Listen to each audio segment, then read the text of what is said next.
Good morning students. कल हमने spread spectrum communication के बारे में बेसिक उसका क्या होता है, स्प्रेड स्पेक्ट्रम कम्युनिकेशन, उसके बारे में हमने बात की थी। आज हम बात करेंगे सूडो रैंडम सीक्वेंस या सूडो नॉइज सीक्वेंस के बारे में। मैंने कि कल आपको बताया था कि without help of pseudo random sequence and pseudo noise sequence it is not possible to perform any type of spread spectrum technique. So to first, it is necessary to understand what is a pseudo noise sequence and pseudo random sequence. So today's heading is a pseudo noise sequence. So according to the definition of pseudo noise sequence, a pseudo noise sequence is just a periodic sequence of zeros and one. That means you are using some kind of algorithm to generate a PM sequence. That algorithm is independent of your data sequence. Data sequences are those sequences which contain some relevant information which you want to transmit, and the PM sequence is independent of that data sequence. It is generated by another user or by using another algorithm. So it will generate just the combination of zeros and one. These combinations of zeros and one has certain properties. Every combination of zeros and one does not represent PM sequence. Definitely they have certain properties. So to understand the detail about the PM sequence, today we are going to discuss about it. So according to the definition written here, a PM sequence is defined as a coded sequence of zeros and one with certain autocorrelation properties. What is the meaning of autocorrelation property? Autocorrelation property means, suppose that if you want to perform the analysis of any system, for that analysis purpose, you performing the rigorous mathematical calculation and taking under the consideration of various sensitive parameters, and you come to the result. You come to the some finite value, some mathematical expression. और किसी कोई user आपसे कोई दूसरा जो demand कर रहा था आपसे सिस्टम के एनालिसिस करने के लिए, वो आपसे कहता है कि सर एक काम करिए, आपने जिस टाइम पे सिस्टम के एनालिसिस किए, आप कुछ देर बाद after certain time of interval आप दोबारा उस सिस्टम के एनालिसिस करिए. तो आप ये कहेंगे कि सर ठीक है, मैं दोबारा एनालिसिस करूंगा, but it will take too much pain time to perform such type of analysis because it involve rigorous work. फिर भी वो कहता है कि नहीं, आप करिए एनालिसिस. ठीक है, आपने कहा ओके सर, मैं परफॉर्म करता हूँ क्योंकि काम है, जॉब है, हमें करना है. आपने दोबारा किसी दूसरे टाइम इंटरवल पे वही सारी मैथमेटिकल इक्वेशंस यूज करके, मैथमेटिकल एल्गोरिथम्स यूज करके, सारे पैरामीटर्स को कंसीडर करके उस सिस्टम की एनालिसिस की और फाइनल रिजल्ट पे आप आ गए. रिजल्ट में आने के बाद फिर आपको कुछ रिजल्ट मिला, कुछ आपने देखा और उसको आपने सेव कर लिया उस सिस्टम के एनालिसिस के लिए. फिर आपका जो डिमांड कर रहा था उसने फिर किसी और सर्टेन टाइम इंटरवल के लिए आपसे कहा कि आप सिस्टम को परफॉर्म करिए, दोबारा एनालिसिस करिए. तो आपने कहा कि sir it is not possible to perform such TDS work again and again. तो आपने एक फंक्शन डेवलप किया. उस फंक्शन को हम कहते हैं auto correlation function. Basically correlation represent the relation between the same function और relation between the different function with respect to time interval. एक टाइम इंटरवल पे सिस्टम का क्या बिहेवियर था आपने चेक कर लिया, दूसरे टाइम इंटरवल पे सिस्टम का क्या बिहेवियर था आपने चेक कर लिया. अब दोनों टाइम इंटरवल के बीच में उस सिस्टम का बिहेवियर किस तरीके से चेंज हुआ, या कौन से वेरिएबल कांस्टेंट रहे और कौन से वेरिएबल या पैरामीटर सेम रहे, वो आपने कांस्टेंट रहा, कुछ वेरिएबल आपके चेंज हुए, वो आपने ऑब्जर्व करके लिख लिया. अब थर्ड टाइम इंटरवल पे आप क्या करेंगे? थर्ड टाइम इंटरवल पे you are not going to perform the analysis on all the parameters. आप जो पैरामीटर्स कांस्टेंट थे उसको आप छोड़ देंगे. आप क्या करेंगे? जो पैरामीटर्स केवल वैरी कर रहे थे, केवल उन्हीं पैरामीटर्स की स्टडी करेंगे. तो आपकी जो हेडेक थी, आपका जो टीडीएस वर्क था, वो समहाउ रिड्यूस हो गया. तो होता क्या है कि हम एक सिस्टम की एनालिसिस करते हैं और विद रिस्पेक्ट टू टाइम उस सिस्टम की एनालिसिस को हम प्रोपगेट करते हैं और उनके बीच के रिलेशन को फाइंड आउट करते हैं, ताकि हमारा जो कॉम्प्लिकेटेड वर्क है वो रिड्यूस हो जाए. तो definitely to find out the relation between the same function after some time interval with that same function, we develop a function called autocorrelation function. So with the help of autocorrelation function, we check out the relation between the same function after some time interval, or we are checking the relation between the two different function with a different time interval. Clear है? तो उन्होंने यही कहा कि जो PN sequence आपका generate हो रहा है, वो पीएन सीक्वेंस आपका ऑटो कोरिलेशन प्रॉपर्टी को रिप्रेजेंट करता है. ऑटो कोरिलेशन प्रॉपर्टी यानी एक टाइम इंटरवल पे उसका कुछ बिहेवियर था, आफ्टर सर्टेन टाइम इंटरवल बाद हमने उसका देखा, उसका कुछ बिहेवियर में जो चेंज था, उस बिहेवियर को हमने ऑब्जर्व किया with the help of auto correlation function. वो तो ऑटो कोरिलेशन फंक्शन है। तो उन्होंने ये ऑब्जर्व किया कि जो ऑटो कोरिलेशन फंक्शन कैलकुलेट कर रहे थे हम पीरियोडिक सीक्वेंस का, वो भी 0 और 1 को ही रिप्रेजेंट कर रहा था और वो भी पीरियोडिक इन नेचर था। ये प्रॉपर्टी है पीएन सीक्वेंस की, आगे हम डिस्कस करेंगे तो उसमें लिखा हुआ है, मैं आपको यहाँ पे बता देना चाह रहा हूँ कि जो पीएन सीक्वेंस है वो इटसेल्फ पीरियोडिक इन नेचर होता है, वो खुद अपने आप में पीरियोडिक है। एक सर्टेन टाइम ऑफ इंटरवल के बाद वो अपने आप को रिपीट करेगा, और जब हम उसका ऑटो कोरिलेशन फंक्शन ऑब्टेन करेंगे तो वो भी 0 एंड 1 के फॉर्म में ही ऑब्टेन होगा, वो भी पीरियोडिक इन नेचर होगा। ये एक इंपॉर्टेंट प्रॉपर्टी पीएन सीक्वेंस की।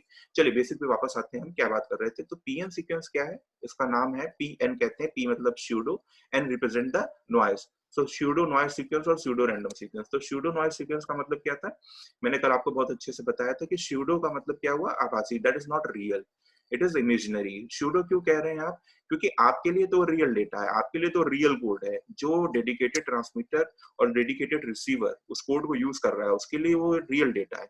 लेकिन जो यूजर आपके डेटा को चुराना चाह रहा था, जो आपके डेटा के साथ इंटरफेरेंस क्रिएट करना चाह रहा था, आप कुछ उस तरीके की मैकेनिज्म यूज करना चाहते हैं कि उसको वो डेटा रियल ना दिखे, उसको क्या लगे, वो नॉइस की तरह दिखे, इसलिए उसको क्या कहा गया है, स्यूडो कहा गया है। उसे वो क्या दिखेगा, इमेजिनरी दिखेगा, इट इज नॉट रियल।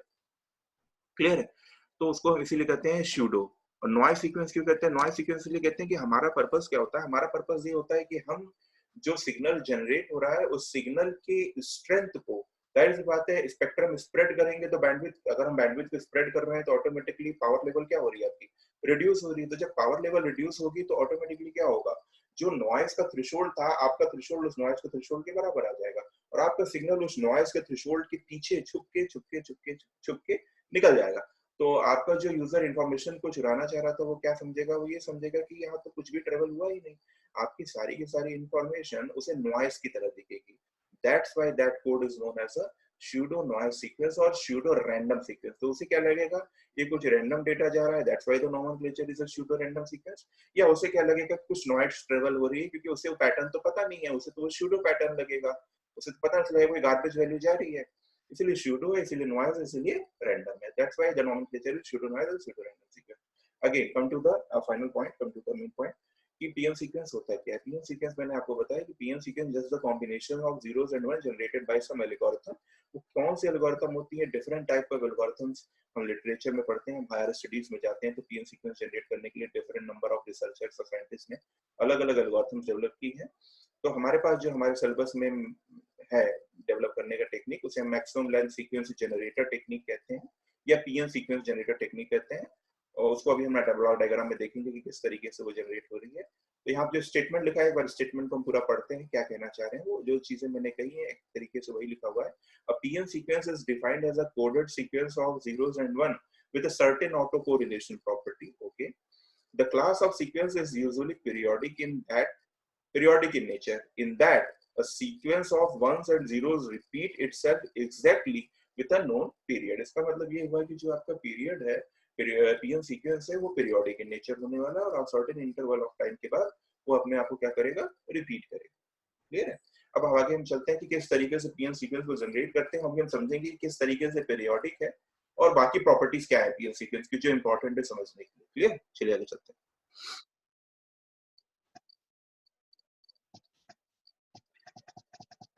ये पीएन सीक्वेंस जनरेटर का डायग्राम है। इस डायग्राम को आप देख रहे हैं, हमारे यहाँ पर पीएन सीक्वेंस जनरेट करने के लिए हमारे जो सिलेबस में है बहुत सिंपल अरेंजमेंट है पीएन सीक्वेंस जनरेट करने का। कॉम्प्लिकेटेड अरेंजमेंट भी अवेलेबल है, लेकिन हमें इस पे फोकस करना है, हम इसी पे ध्यान देंगे।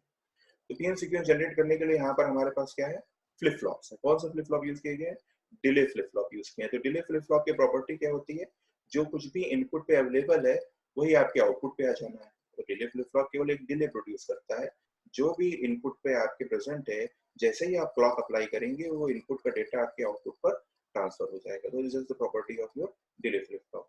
सो in the PN sequence generator we are using a series of D flip flop. So here I am using the flip flop number 0, flip flop number 1, flip flop number 2, 3, 4 and so on up to the flip flop number M. So we have a M number of flip flop in this diagram. The input of these flip flops are D0, D1, D2, D3 up to Dm, and the outputs are Q0, Q1, Q2, Q3 up to Qn. These are the outputs. नीचे clock signal दिया हुआ है, clock signal सारे flip flop पे एक साथ apply हो रहा है। तो ऐसी कौन सी सर्किट जो एक साथ ऑपरेट होती है उसे हम क्या कहते हैं, हमने पढ़ा होगा डिजिटल लॉजिक डिजाइन में, उसे हम कहते हैं सिंक्रोनस सर्किट। असिंक्रोनस सर्किट वो सर्किट होती है जिसमें हमारा नेक्स्ट सर्किट पहले सर्किट के आउटपुट पर डिपेंड करता है। पहले सर्किट जब एक्टिवेट होगा वो उसका आउटपुट जनरेट होकर नेक्स्ट सर्किट की क्लॉक बनेगा। तो it is a different aspect. Synchronous circuit वो होती है जिसमें सारे के सारे सर्किट एक साथ एक्टिवेट होते हैं। यहाँ देख रहे हैं आप कि जितने भी फ्लिप फ्लॉप लगे हुए हैं D0, D1, D2, D3 up to Dn, सारे के सारे फ्लिप फ्लॉप एक साथ एक्टिवेट होंगे जैसे क्लॉक सिग्नल पर अप्लाई किया जाएगा। क्या करेंगे वो एक्टिवेट होके, जाहिर सी बात है जो डेटा D0 पे होगा वो डेटा Q0 पे आ जाएगा, जो डेटा D1 पे होगा वो डेटा Q1 पे आ जाएगा, जो डेटा DM पे होगा वो QM पे आ जाएगा। तो जाहिर सी बात है इनपुट का डेटा आउटपुट पे ट्रांसफर होगा। ठीक है, इतनी बात तो हमें समझ में आई कि एक सिंपल सा लीनियर शिफ्ट रजिस्टर का अरेंजमेंट हमें दिख रहा है। क्लियर। सबसे लास्ट वाला जो फ्लिप फ्लॉप आपको दिख रहा है जिसको हम FM से रिप्रेजेंट कर रहे हैं, उसमें देख रहे होंगे उसका आउटपुट एक आउटपुट सीक्वेंस जनरेट कर रहा है और उसका आउटपुट फीडबैक के थ्रू एक लॉजिक पे भी अप्लाई हो रहा है। उस लॉजिक को हमने यहाँ पे कहा है पैरिटी जनरेटर। पैरिटी जनरेटर हम जानते हैं, we have a even parity generator, we have odd parity generator. Even parity generator का मतलब क्या हुआ, if you have a even number of inputs then it will generate 0. If you have an even number of ones at the input, it will generate 0, and if you have a odd number of ones at the input, it will generate output as a 0. तो even parity generator odd parity generator इसका वैसे वैसा होगा कि अगर हमारे पास odd number of ones present है इनपुट पर तो इसका मतलब है कि जो आपका आउटपुट होगा वो 0 होगा। If we have even number of ones है इनपुट पर तो हमारा जो ऑड पैरिटी जनरेटर है वो आपका 1 जनरेट करेगा। ठीक है, तो हम यहाँ पर इवन पैरिटी जनरेटर की बात कर रहे हैं। मैंने केवल पैरिटी जनरेटर लिखा है लेकिन एक्चुअली जो हम क्वेश्चन सॉल्व करने जाएंगे या जो डायग्राम बना हुआ है यहाँ पर इवन पैरिटी जनरेटर है। तो इवन पैरिटी जनरेटर का मतलब क्या हुआ कि हमारे इनपुट में अगर इवन नंबर ऑफ 1 प्रेजेंट है तो आउटपुट 0 जनरेट होगा, और अगर हमारे इनपुट में ऑड नंबर ऑफ 1 प्रेजेंट है तो आउटपुट 1 जनरेट होगा। कितनी बात क्लियर हो गई। तो यहाँ क्या केवल पैरिटी जनरेटर यूज होता है? नहीं, यहाँ पर हम और भी लॉजिक यूज कर सकते हैं। जैसे हम मॉड्यूलो 2 एडिशन यूज कर सकते हैं पैरिटी जनरेटर की जगह, वो भी सेम आउटपुट ही जनरेट करता है। हम यहाँ पर एक्सॉर गेट यूज कर सकते हैं, वो भी सेम आउटपुट होता है। अगर आपको एक्सॉर गेट की टेबल याद हो तो एक्सॉर गेट की टेबल में क्या था आपका, एक्सॉर गेट की टेबल आपको ध्यान होगी when we have a odd number of ones at the input, odd number of ones है अगर हमारे पास इनपुट में तो it will generate 1 at the output. If we have a even number of ones at the input it will generate 0 as the output. तो parity even parity generator भी वही कर रहा है, मॉड्यूलो 2 एडर भी वही कर रहा है, एक्सॉर गेट भी वही सेम काम कर रहा है। तो आप डिफरेंट बुक्स में डिफरेंट कॉम्बिनेशंस देख सकते हैं। आप पैरिटी जनरेटर की जगह मॉड्यूलो 2 एडर भी लगा सकते हैं, parity generator even parity generator की जगह पर आपका एक्सॉर गेट भी लगा सकते हैं। क्लियर है? ठीक है, इतनी चीज हमें समझ में आई कि जो लास्ट फ्लिप फ्लॉप है उसका जो आउटपुट है वो एक आउटपुट सीक्वेंस भी जनरेट कर रहा है और वो आउटपुट फीडबैक के थ्रू एक एल्गोरिथम एक लॉजिक पे अटैच है। उस लॉजिक को हम कह रहे हैं इवन पैरिटी जनरेटर। अब यहाँ पे ध्यान देने वाली बात यह है कि जितने भी फ्लिप फ्लॉप के आउटपुट है वो सारे के सारे उस पैरिटी जनरेटर से अटैच, इसको हम इवन पैरिटी जनरेटर कह रहे हैं, वो सारे के सारे यहाँ पर उसके साथ अटैच है आपके। ये सारे के सारे इनपुट की तरह काम कर रहे हैं। इवन पैरिटी जनरेटर का जो आउटपुट है वो जनरेट होके वापस किस में जा रहा है, फ्लिप फ्लॉप नंबर 0 पे, यानी जो फर्स्ट फ्लिप फ्लॉप हमने डिजाइन कर रखा है उसके इनपुट पर पैरिटी जनरेटर का आउटपुट अप्लाई हो रहा है। इससे क्या हो रहा है, इससे ये हो रहा है कि कभी भी फ्लिप फ्लॉप में जो ये ऑपरेशन परफॉर्म हो रहा है वो कभी स्टॉप नहीं होगा। जब तक आप क्लॉक अप्लाई करते रहेंगे फ्लिप फ्लॉप उस डेटा को शिफ्ट करता रहेगा, आउटपुट जनरेट होता रहेगा, पैरिटी जनरेटर उस पे ऑपरेशन परफॉर्म करता रहेगा, पैरिटी जनरेटर आउटपुट जनरेट करेगा, वो फिर फर्स्ट फ्लिप फ्लॉप में भेज देगा। क्लॉक अप्लाई करेंगे, फिर शिफ्टिंग होगा, फिर आउटपुट जनरेट होगा, वो पैरिटी जनरेटर के इनपुट पे जाएगा, output generate and so on so on so on. इस तरीके से आपका ये हमेशा जो है फ्लिप फ्लॉप वर्क करता रहेगा, ये अरेंजमेंट हमेशा वर्क करता रहेगा जब तक आप क्लॉक पल्स अप्लाई करेंगे। ठीक है, इससे क्या हो रहा है आपका, ये एक अरेंजमेंट है जो कि पैरिटी पीएन सीक्वेंस को जनरेट कर रहा है। यहाँ पर आप देख रहे हैं कि पीएन सीक्वेंस जनरेट करने का जो सीक्वेंस है वो हमें लास्ट फ्लिप फ्लॉप के आउटपुट पे मिल रहा है। यहाँ पे लिखा हुआ है आउटपुट सीक्वेंस।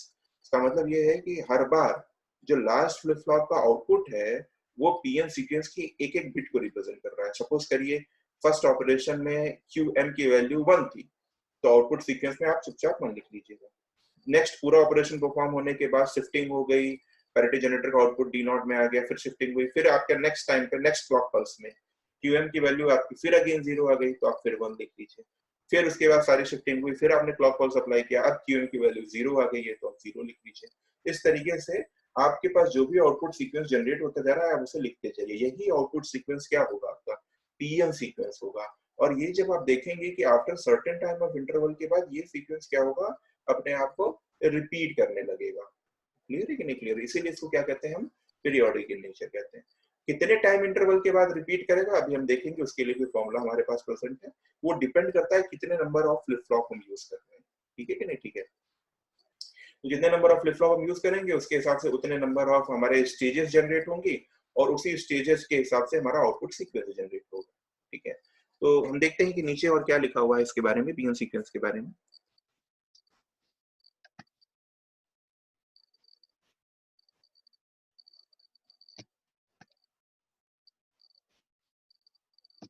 यहाँ पे लिखा हुआ है कि जो हमने बात कही कि आउटपुट ऑफ पैरिटी जनरेटर, जो कि एक्चुअली में output of even parity generator है, स्टेटस ऑफ इनपुट्स लिखा है। यहाँ पे लिखा है if you have a even number of inputs at one, यानी जो पैरिटी जनरेटर पे इनपुट अप्लाई हो रहे थे, फ्लिप फ्लॉप के आउटपुट जाके पैरिटी जनरेटर के इनपुट पे अप्लाई हो रहे थे, if they have even number of inputs at one, the generated output will be zero. If you have odd number of inputs at one, the generated output will be one.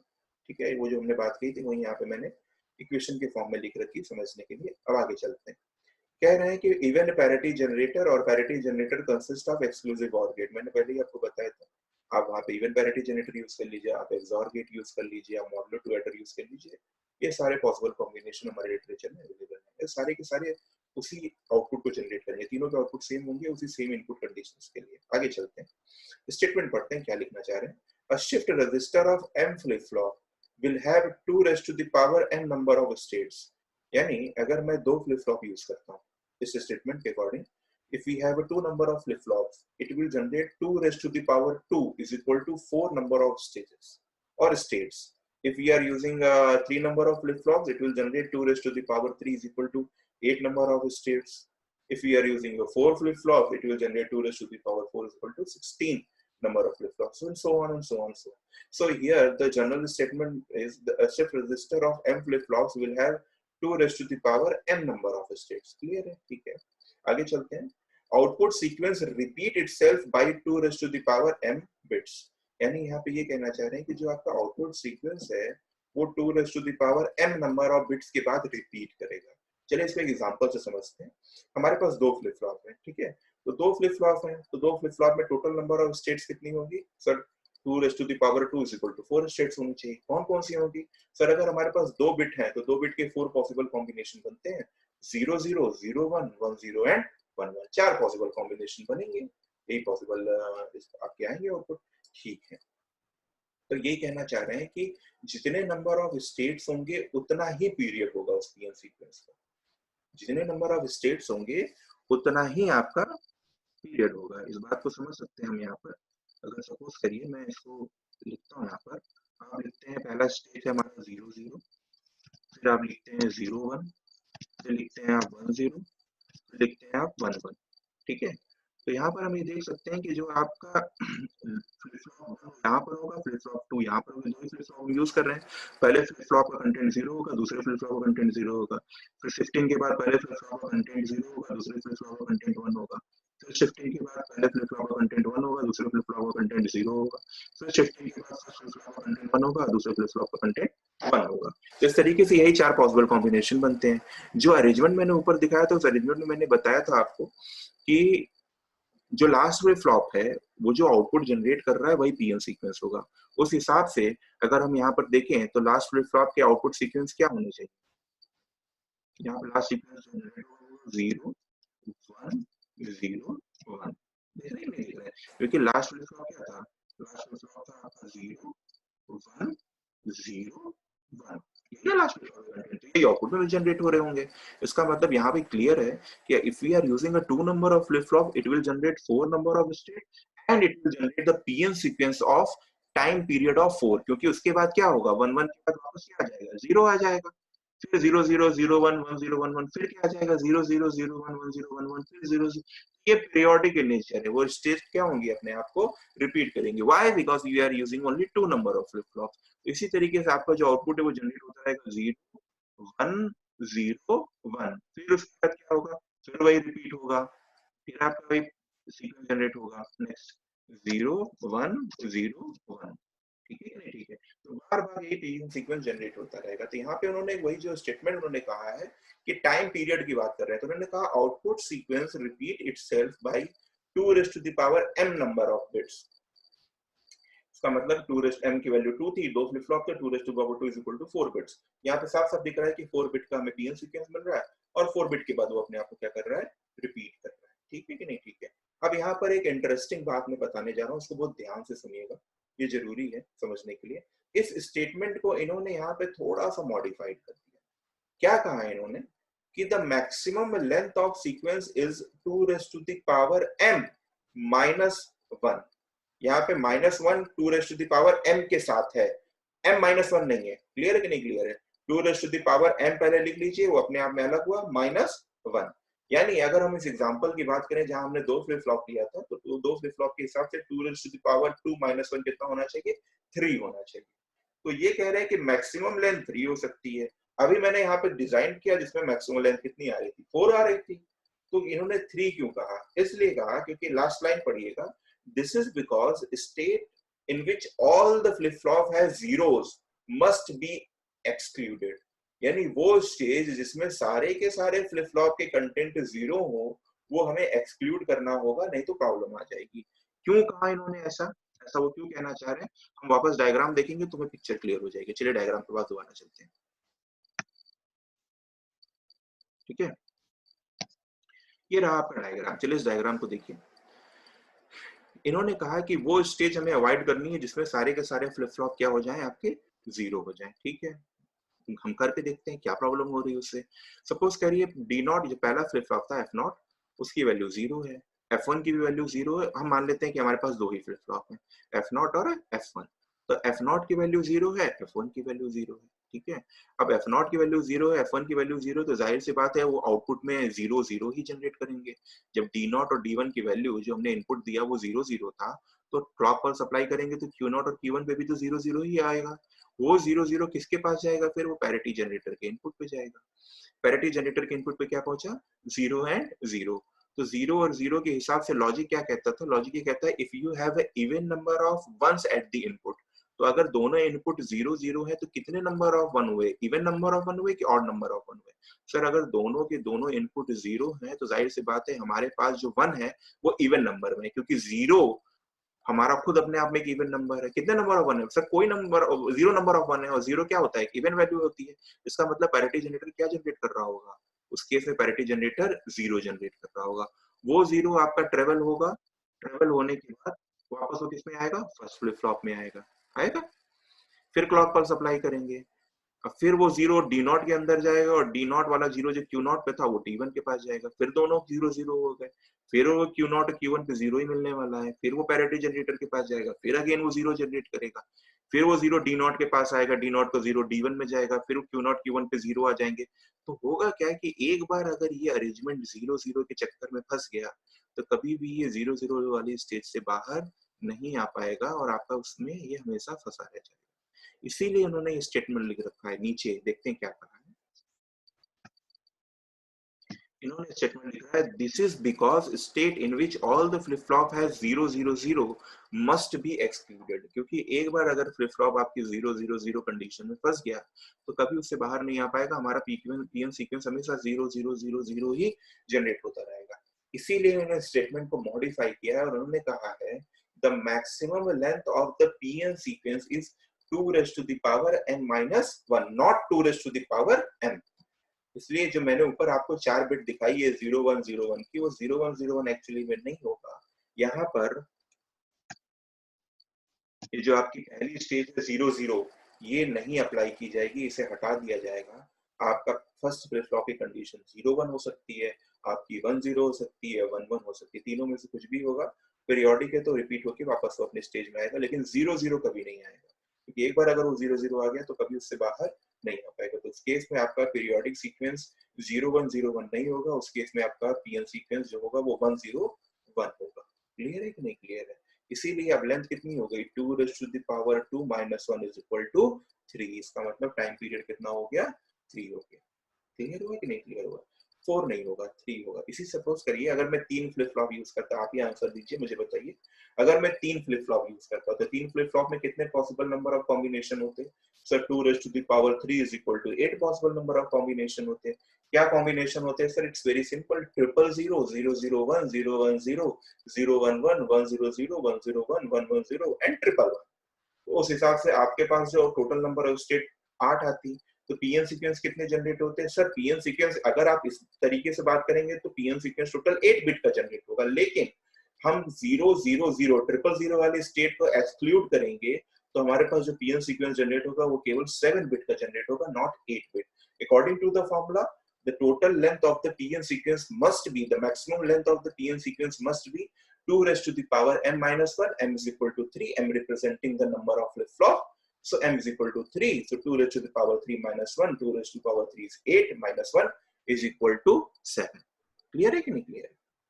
तो इस तरीके से हम PN sequence generate कर सकते हैं। आगे चलते हैं लिटरेचर में।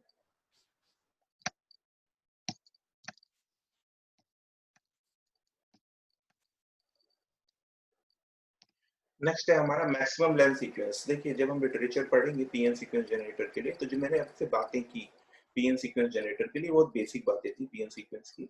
एक्चुअली मुझे पीएन सीक्वेंस का ब्लॉक डायग्राम मैंने बताया, जो सर्किट डायग्राम था आपके पास, वो बहुत बेसिक डायग्राम है। पीएन सीक्वेंस जनरेटर के मैंने आपको बताया कि लिटरेचर और रिसर्चर्स और टेक्निक जो भी आपके साइंटिस्ट थे उन्होंने नंबर ऑफ एल्गोरिथम्स डेवलप किए हैं। उसमें से एक एल्गोरिथम का नाम है मैक्सिमम लेंथ सीक्वेंस। तो मैक्सिमम लेंथ सीक्वेंस बिल्कुल सेम उसी लॉजिक को फॉलो करता है जो हमने पीएन सीक्वेंस को फॉलो किया था। बस डिफरेंस ये है कि वहां पे हमने इवन पैरिटी जनरेटर यूज किया था और मैक्सिमम लेंथ सीक्वेंस जनरेटर में हम क्या यूज कर रहे हैं? Modulo to adder. डायग्राम आपके सामने बना हुआ है, उस डायग्राम को देखिए। यहाँ पर हम क्या यूज कर रहे हैं? हम मॉड्यूलो टू एडर यूज कर रहे हैं। तो यहाँ पे कोई बहुत डिफरेंस नहीं है, दोनों चीजें सेम है आपकी, ठीक है। बस डिफरेंस इतना है कि वहां पर आपके पास इवन पैरिटी जनरेटर या मॉडुलो टू एडर था। सर्किट देखिए बिल्कुल सेम है। यहाँ पे 3 नंबर ऑफ फ्लिप फ्लॉप हमने यूज किया है, वहां पर हमने पैरिटी जनरेटर अपर साइड में बना रखा था, या हमने modulo two adder below side में बना रखा है, उससे क्या फर्क पड़ता है? ठीक है। तो यहाँ पर आप देखेंगे कि फर्स्ट फ्लिप फ्लॉप का आउटपुट x1 है, सेकंड फ्लिप फ्लॉप का आउटपुट x2 है, थर्ड फ्लिप फ्लॉप का आउटपुट x3 है। तो x1 कनेक्टेड है मॉडुलो टू एडर के इनपुट पर, x2 नहीं कनेक्टेड है, x3 कनेक्टेड है मॉडुलो टू एडर के इनपुट पर। तो ऐसा कोई जरूरी नहीं कि जितने भी फ्लिप फ्लॉप हो सारे सबके आउटपुट मॉडुलो टू एडर या पैरिटी जनरेटर या फिर एक्सॉर गेट के इनपुट पे कनेक्टेड हो, ऐसा कोई जरूरी नहीं है। हमें जनरेट करना है अपनी लॉजिक के हिसाब से। तो इन्होंने यहाँ पर एक अरेंजमेंट दे रखा है जिसमें वो केवल फर्स्ट फ्लिप फ्लॉप के आउटपुट और लास्ट फ्लिप फ्लॉप के आउटपुट को मॉडुलो टू एडर पे जनरेट कर रहे हैं। मॉडुलो टू एडर का जो आउटपुट जनरेट हो रहा है वापस जाके फर्स्ट फ्लिप फ्लॉप के इनपुट पे अटैच हो जा रहा है, ताकि हमेशा जैसे ही क्लॉक, यहाँ मैंने क्लॉक पल्स नहीं बनाई है, क्लॉक पल्स हमेशा अवेलेबल रहेगी। क्लॉक पल्स जैसे ही हम अप्लाई करें वो आपका इनपुट जो आउटपुट जनरेट हो रहा है मॉडुलो टू एडर से इनपुट में चला जाए फर्स्ट फ्लिप फ्लॉप के, और ये साइकिल हमेशा चलती रहे।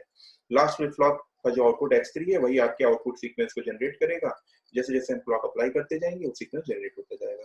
तो जो जो बातें मैंने की है वही सारी बातें ट्रू है मैक्सिमम लेंथ सीक्वेंस के लिए। एक बार हम स्टेटमेंट जो लिखा है उसे पढ़ लेते हैं।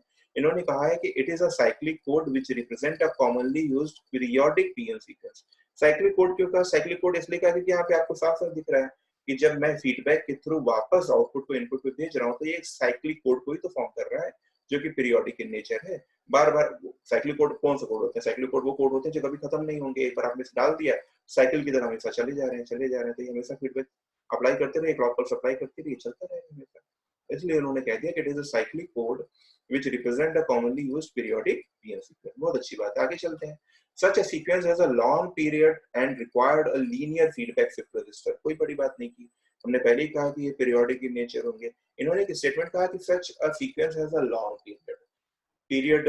हमने देखा पीछे 3 बिट का भी हो सकता है, 7 बिट का भी हो सकता है। लॉन्ग पीरियड क्यों कहा? समझिएगा बात को।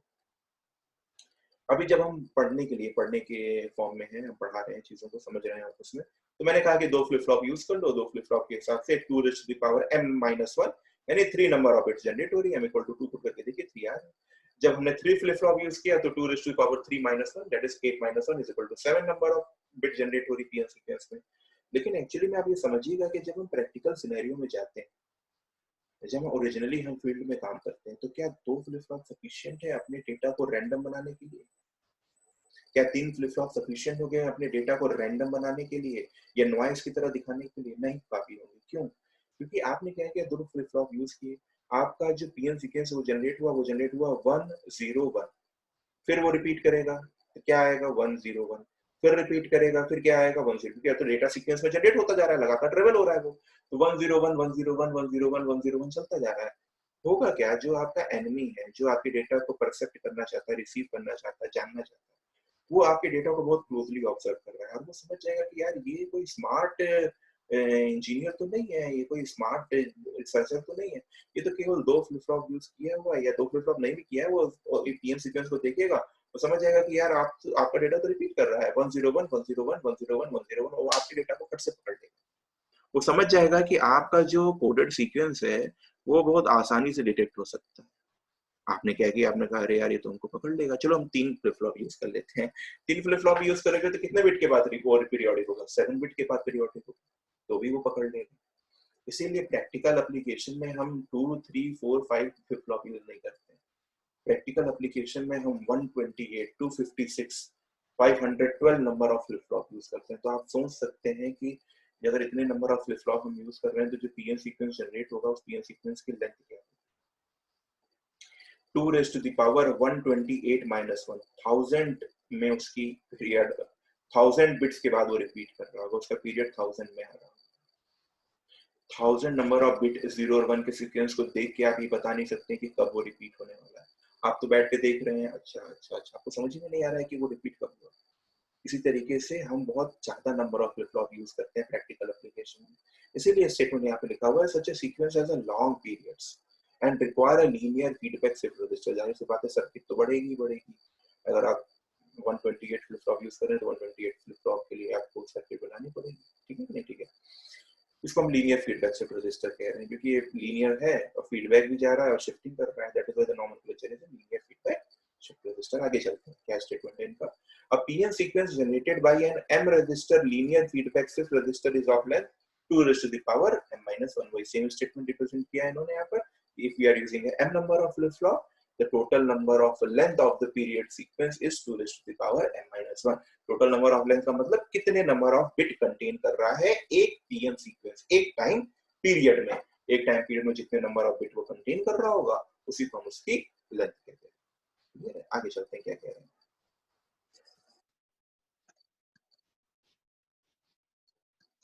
यहाँ पे स्टेटमेंट में जो लिखा है उसको पढ़ते हैं, जहाँ नहीं समझ में आएगा उसको हम समझेंगे। A shift register of length m consists of m flip flops regulated by a single timing clock। कोई नई बात उन्होंने नहीं कही, आगे चलते हैं।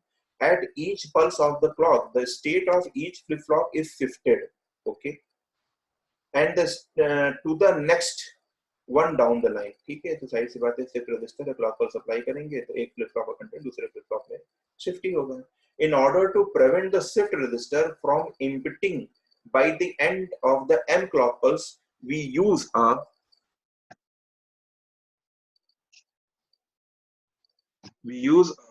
logical function of the m flip flop to compute a feedback term and apply it to the input of the first flip flop। सही बात है, वही उन्होंने कहा कि ये कहना चाह रहे हैं कि ऐसा ना हो कि आपने 3 फ्लिप फ्लॉप यूज किया है और 3 क्लॉक पल्स के बाद फ्लिप फ्लॉप खाली हो जाए, क्योंकि हर बार तो आउटपुट सीक्वेंस में जा ही रहा है। तो आप उसको खाली होने से बचाने के लिए आपने क्या किया, लास्ट वाले फ्लिप फ्लॉप को उठा के उसका जो आउटपुट जनरेट हो रहा था वो आपने उस फंक्शन पे अप्लाई कर दिया। फंक्शन क्या था, it can be a even parity generator, it can be a modulo two adder, it can be a XOR gate. तो उस पे हम अप्लाई कर दिए, उसका आउटपुट जाके फर्स्ट फ्लिप फ्लॉप पे अप्लाई होगा। इस प्रोसेस को करने से आपका कभी भी फ्लिप फ्लॉप एम्प्टी नहीं रहेगा, वो हमेशा सर्किल में नाचता रहेगा, चलता रहेगा चलता रहेगा। तो वही स्टेटमेंट उन्होंने यहाँ पे लिखी हुई है कि in order to prevent the shift register from impeding by the end of m flip pulses, we use a logical function of the m flip flop to compute a feedback term and apply it to the input of the first flip flop। ठीक है, आगे चलते हैं। Feedback operation is performed by modulo to addition of the output of various flip flop। A maximum length sequence generated is always periodic with a period 2 raised to the power m minus 1। मैंने आपको बताया था PN sequence periodic होगा, इतने number of bit के बाद वो repeat करेगा, वो पीरियड क्या होगा 2 raised to the power m minus 1। अगर आप 2 फ्लिप फ्लॉप यूज कर रहे हैं तो 3 बिट के बाद रिप्रेजेंट करेगा, अगर आप 3 फ्लिप फ्लॉप यूज कर रहे हैं तो 7 बिट के बाद रिप्रेजेंट करेगा, अगर आप 4 फ्लिप फ्लॉप यूज कर रहे हैं तो 15 नंबर ऑफ बिट्स के बाद वो अपने आप को रिपीट। ठीक है कि नहीं? ठीक है। अब हम बात करेंगे पीएन सीक्वेंस के प्रॉपर्टीज की। क्या क्या प्रॉपर्टीज हैं पीएन सीक्वेंस?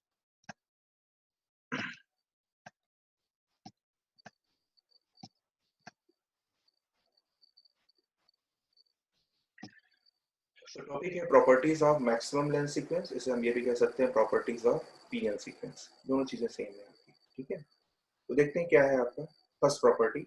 इस फर्स्ट प्रॉपर्टी को हम कहते हैं बैलेंस प्रॉपर्टी। यहाँ पे लिखा हुआ नहीं है, मैं आपको बता दूं। Property number first is known as a balance property. Balance property क्या था? बैलेंस प्रॉपर्टी ये था कि जितने नंबर ऑफ सीक्वेंस जनरेट हो रहे हैं पीएन सीक्वेंस में, जितने नंबर ऑफ बिट्स जनरेट हो रहे हैं, अगर आप बिट को बहुत क्लोजली ऑब्जर्व करिए तो आपको पता चलेगा कि जितने नंबर ऑफ वन है उस बिट में, उस सीक्वेंस में, उतने नंबर ऑफ जीरो होने चाहिए। In each period of a maximum length sequence, the number of one is equal to the number of zeros. ऐसा कहा गया था, इसलिए इसको बैलेंस प्रॉपर्टी कहते हैं। जैसे कि मैं अभी यहाँ पर लिखता हूँ, सपोज करिए आपने दो फ्लिप फ्लॉप यूज किया, तो दो फ्लिप फ्लॉप यूज करने के बाद आपका आउटपुट सीक्वेंस क्या जनरेट होना चाहिए था? 0101 जनरेट होना चाहिए था। ठीक है, मैं लिख देता हूँ यहाँ पर, आपको आसानी होगी समझने के लिए और मुझे बताने में भी आसानी होगी आपके लिए। जब हमने दो फ्लिप फ्लॉप यूज किया था तो हमारा आउटपुट सीक्वेंस जनरेट हुआ था 0101, जिसमें आप देखेंगे जितने नंबर ऑफ वन है उतने नंबर ऑफ जीरो भी है यहाँ पर। लेकिन अगर आप समझेंगे तो आपने कहा था कि सर, आपने तो अभी कहा था कि जिसमें सारे जीरो जीरो वाले स्टेज उसको तो एक्सक्लूड कर देना है। बिल्कुल, मैंने कहा था ऐसा करना भी है। तो अगर आप उस स्टेज को एक्सक्लूड कर देंगे तब उस केस में आपका आउटपुट सीक्वेंस क्या जनरेट होगा? उस केस में आपका आउटपुट सीक्वेंस जनरेट होगा 101। अब इसको ऑब्जर्व करिए, क्या number of one number of zero के इक्वल है? नहीं सर, यहाँ number of one number of zero से एक ज्यादा है कि नहीं? यही स्टेटमेंट वो बैलेंस प्रॉपर्टी में कह रहा है in each period of a maximum length sequence the number of ones is always one more than the number of zeros. अगर आप तीन फ्लिप फ्लॉप यूज करते, तो तीन फ्लिप फ्लॉप यूज करते तो आपके पॉसिबल कॉम्बिनेशन क्या होते, उसको भी मैं लिख दे रहा हूँ, अच्छा होगा समझने में, देख लीजिए।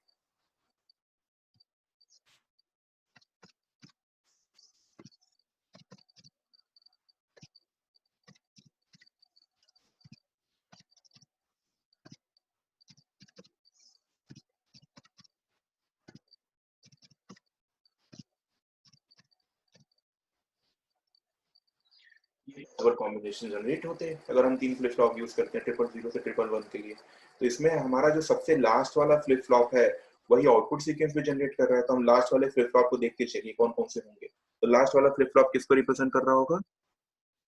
ये आपका लास्ट फ्लिप फ्लॉप का कंटेंट जीरो होगा, फिर वन होगा, फिर जीरो होगा, फिर वन होगा, फिर जीरो होगा, फिर वन होगा, फिर जीरो होगा, फिर वन होगा। इसको हम लिख लें, चलिए हम इसको लिख लेते हैं।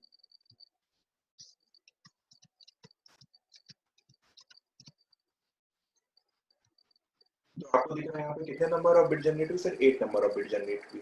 लेकिन आपने सर यहाँ पर आपने बात कही थी, आपने कहा था कि सर 000 वाले स्टेज जिसमें सारे जीरो जीरो उसको एक्सक्लूड करना है, कर दो एक्सक्लूड। अब क्या होगा? अब पैटर्न चेंज हो जाएगा।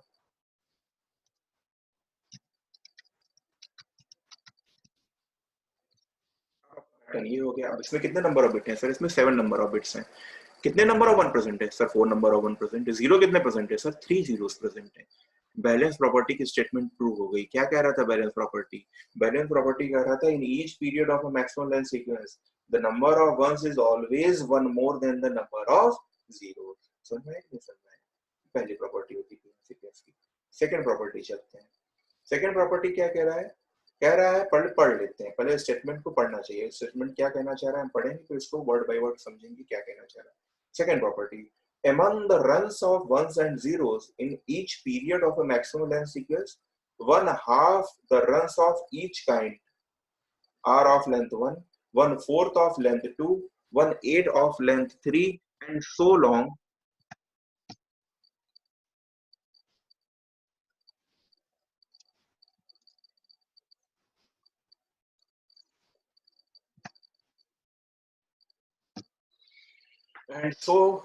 And so on, as long as these functions represent a meaningful number of runs. This property called the run property. ठीक है, अब इस स्टेटमेंट को समझने की बहुत जरूरी कि रन्स क्या है, दौड़ कौन रहा है। इस पीएन सीक्वेंस में, समझने की बात है। चलिए मैं एक एग्जांपल लिखता हूँ, उससे आपको समझ में आ जाएगा।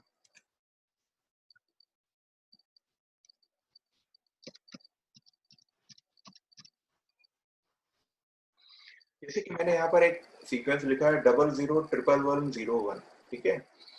तो यहाँ पर क्या है कि हमारे पास एक पीएन सीक्वेंस है 7 बिट का, ठीक है। सपोज करिए एक पीएन सीक्वेंस है 7 बिट का। इस पीएन सीक्वेंस को ऑब्जर्व करिए आप ध्यान से। नंबर ऑफ वन हमेशा नंबर ऑफ जीरो से ज्यादा होंगे। नंबर ऑफ वन 4 है, नंबर ऑफ जीरो आपके 3 है, तो हमेशा number of one number of zero से एक ज्यादा है। आपके दिख रहा है यहाँ पर साफ साफ। तो अब रन की बात करते हैं। रन का मतलब क्या हुआ? रन रिप्रेजेंट कर रहा है कंसेक्यूटिव नंबर ऑफ जीरोस और कंसेक्यूटिव नंबर ऑफ वन। यहाँ पे देखिए पहला आपका आया जीरो, ठीक है। नेक्स्ट फिर आया आपका जीरो, दो जीरो आ गए। दोनों जीरो को हम उठा के बगल में रख लेंगे। इस जीरो को हम क्या कहेंगे? वन रन कहेंगे। ये एक रन हुआ। फिर नेक्स्ट क्या चालू हो गया? वन चालू हो गया। फिर इसके बाद नेक्स्ट क्या है? वन आया। फिर क्या आया? नेक्स्ट वन आया। तीन वन आ गए। तीनों वन को उठा के हम बगल में रख लेंगे। ये क्या हो गया? आपका सेकेंड रन हो गया। फिर उसके बाद क्या आया? जीरो आया। जीरो के बाद फिर जीरो आ रहा है? नहीं सर, कंसेक्यूटिव जीरो तो खत्म हो गया, अकेला जीरो है। इस जीरो को उठा के बगल में रख लेंगे। इसे हम क्या कहेंगे? थर्ड रन कहेंगे। फिर क्या आ रहा है आपका? फिर अगेन सर वन आया हुआ है, इसको हम क्या कहेंगे? इसके बाद क्या वन कंटिन्यू है? नहीं सर, खत्म हो गया। इस वन को हम क्या कहेंगे? फोर्थ रन कहेंगे। तो टोटल नंबर ऑफ रन यहाँ पर आप देखिए कितने हैं, मैं लिखने जा रहा हूँ।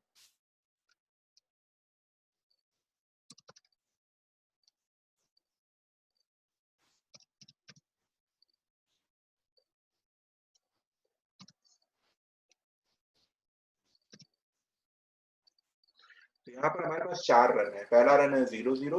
मैंने कहा कंसेक्यूटिव नंबर ऑफ जीरोस और consecutive number of one represent the meaningful number of runs, ठीक है ना। तो यहाँ पर कंसेक्यूटिव जीरोस कितने आ रहे हैं? दो आ रहे हैं, तो इसको उठा के हमने क्या किया? It is the first run. फिर कंसेक्यूटिव वंस कितने आ रहे हैं? तीन आ रहे हैं सर, इसको हमने क्या कह दिया? सेकंड रन कह दिया। फिर जीरो कितने आ रहे हैं सर? सिंगल जीरो पड़ा है, थर्ड रन कह दिया। फिर उसके बाद सिंगल वन पड़ा है, फोर्थ रन कह दिया। तो टोटल नंबर ऑफ रन कितने हो गए सर? फोर रन हो गए। समझ में नहीं समझ में? अब स्टेटमेंट पढ़ी, क्या कह रहा है? One half the runs of each kind are of length one. यानी कि total number of runs four थे हमारे। अगर हम इसका वन हाफ करते हैं, यानी फोर का हाफ करेंगे तो कितना आएगा? टू आएगा सर। टू आएगा, ठीक है। तो टू में क्या कोई ऐसा है जिसकी लेंथ वन हो? लेंथ का मतलब नंबर ऑफ बिट उसमें वन हो। हाँ सर, अगर आप हाफ करेंगे तो इसमें साफ साफ दिख रहा है कि इसमें एक लेंथ, एक रन नंबर थ्री की लेंथ वन है और लेंथ रन नंबर फोर की लेंथ वन है। तो इन्होंने पहला स्टेटमेंट इनका कंप्लीट हो गया कि जितने भी आपके रन थे उसमें से आधे रन को जब हम देखेंगे तो उसमें कोई ना कोई एक रन जरूर ऐसा होगा जिसकी लेंथ क्या होगी? वन होगी। आगे क्या कह रहा है? One fourth of length two. यानी जब अब उसका वन, चूंकि चार लेंथ है तो वन फोर्थ हम निकाल सकते हैं। तो वन फोर्थ निकालेंगे तो हमारे पास चार रन है, zero zero triple one zero and one. उसमें क्या था? कोई ना कोई एक रन जरूर ऐसा होगा जिसकी लेंथ टू होगी। क्या है? हाँ सर, फर्स्ट रन दिख रहा है उसमें सार इसकी लेंथ कितनी है? दो ही बेटा, इसकी लेंथ क्या है? टू है। फिर आगे क्या कह रहा है? If you are calculating the one eight of that PN sequence. तो चूंकि हमारे पास यहाँ टोटल नंबर ऑफ रन चार है, तो वन बाई एट तो हम नहीं निकाल सकते। अगर हमारे पास कोई लॉन्गर पीएन सीक्वेंस होता जिसमें एट नंबर ऑफ रन होते तब हम उसका वन बाई एट निकालते। तो क्या कह रहे हैं? When we are going to calculate the one eight, उसमें जितने नंबर ऑफ रन मिलते हैं उसमें एक रन जरूर ऐसा होता है जिसमें नंबर ऑफ बिट क्या होते? तीन होते, थ्री होते। इस तरीके से जितने पॉसिबल कॉम्बिनेशन बन रहे हैं उस पॉसिबल कॉम्बिनेशन को कैलकुलेट करके हम नंबर ऑफ रन्स कैलकुलेट कर सकते हैं। इसी प्रॉपर्टी को हम कहते हैं रन प्रॉपर्टी। सेकंड प्रॉपर्टी क्या होगी आपकी? Run property. लिखा है ना, this property is called the run property. समझ में नहीं समझ में आया? तो जब भी पीएम सीक्वेंस होगा, अगर उसमें फोर रन है तो उसमें हाफ करके देखिए, कोई ना कोई एक रन या कोई ना कोई एक जो रन आ रहा है उसमें एक बिट का होगा। तो आप उसको वन बाई फोर से डिवाइड करके देखिए तो कोई ना कोई रन जरूर ऐसा होगा जो दो बिट का होगा। अगर वो लॉन्गर है तो वन बाई एट से डिवाइड करके देखिए, उसमें कोई ना कोई रन जरूर होगा जो तीन बिट का होगा। इसको हम कहते हैं रन प्रॉपर्टी। पीएन सीक्वेंस इस प्रॉपर्टी को रिप्रेजेंट कर रहा है। ठीक है, आगे चलते हैं।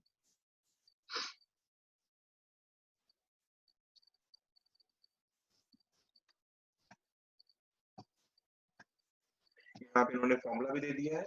For a maximum length sequence generator by a feedback shift register of length n, the total number of run is m plus one by two. ये फॉर्मूला इन्होंने दे रखा है। ये फॉर्मूले से हम total number of runs calculate कर सकते हैं।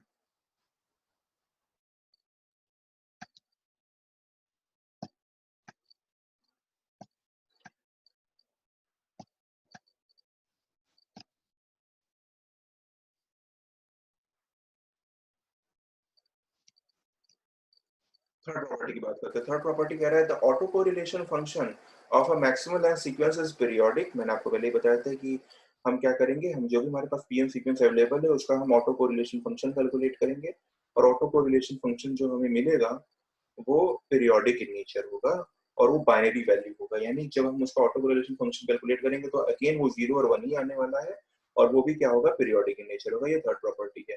इसके लिए मैथमेटिकल इक्वेशन का यूज करते हैं। प्रॉपर्टी आपके नीचे थर्ड लिखी हुई है, इस property is called the auto property is called correlation property, और ये नीचे यहाँ पर आपका लिखा हुआ है, देख रहे हैं यहाँ पर RCK is actually representing the is used to calculate the autocorrelation function. It is equal to 1 by n equal to 1 to capital N, when n is representing the period of that PM sequence.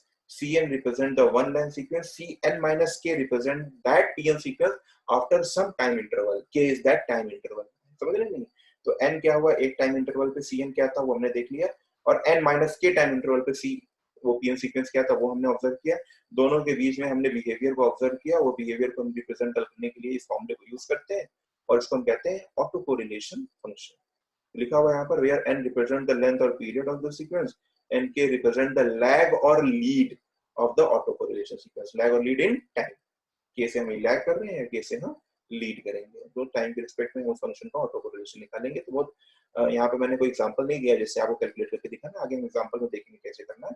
फॉर्मूले property को ध्यान रखिए, फॉर्मूले को ध्यान रखिए कि auto correlation function जब हम कैलकुलेट करेंगे पीएन सीक्वेंस का, तो पीरियोडिक इन नेचर होगा और वो बाइनरी, वो भी 0 और 1 ही आने वाला है, कुछ अलग नहीं आने वाला। ठीक है, आगे नीचे देखते हैं क्या कह रहे हैं।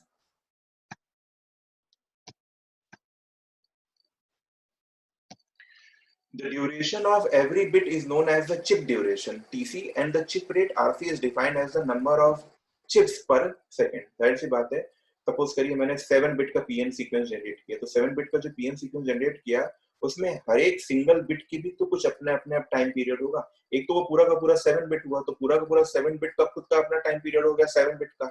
अब वो जो इसमें सिंगल बिट है वो भी तो कुछ ना कुछ टाइम इंटरवल को रिप्रेजेंट कर रहे होंगे, 0 1 0 1 1 1 ऐसे जो भी लिखे हुए हैं।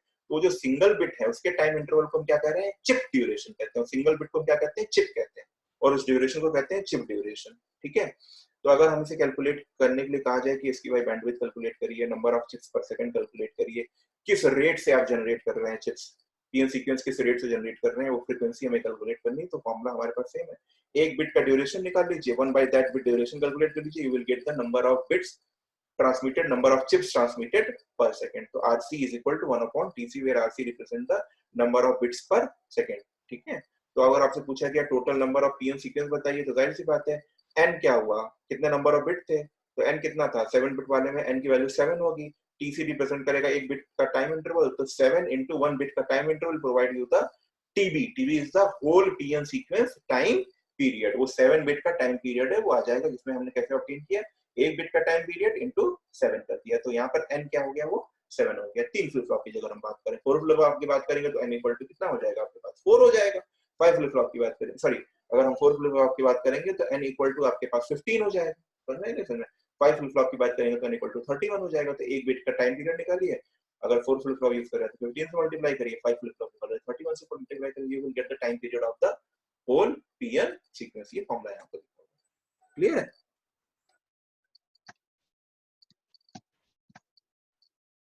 अब इसके ऊपर एग्जांपल है, आज हम एग्जांपल नहीं देखेंगे कि ऑलरेडी ये बहुत सारा जो हमने अभी डिस्कस किया बहुत सारी चीजें थी। मैं चाहता हूँ कि एक बार इसको आप रिवाइज कर लीजिए, मैंने आपको नोट्स भेज रखे हैं, पीएम सीक्वेंस समझ लीजिए।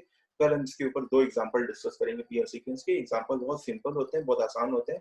सबसे अच्छी बात ये है इस यूनिट की कि इस यूनिट में बहुत ही सर्टेन क्वेश्चंस आते हैं और चीजें बहुत आसान से है, हम आराम से देखेंगे तो इसमें से जो भी क्वेश्चन आएंगे बहुत इजीली हम एग्जाम में सॉल्व कर लेंगे उन चीजों को। ठीक है, तो आज के लिए मैं इस लेक्चर को यहीं पे स्टॉप कर रहा हूँ। Thank you to all of you listen to it.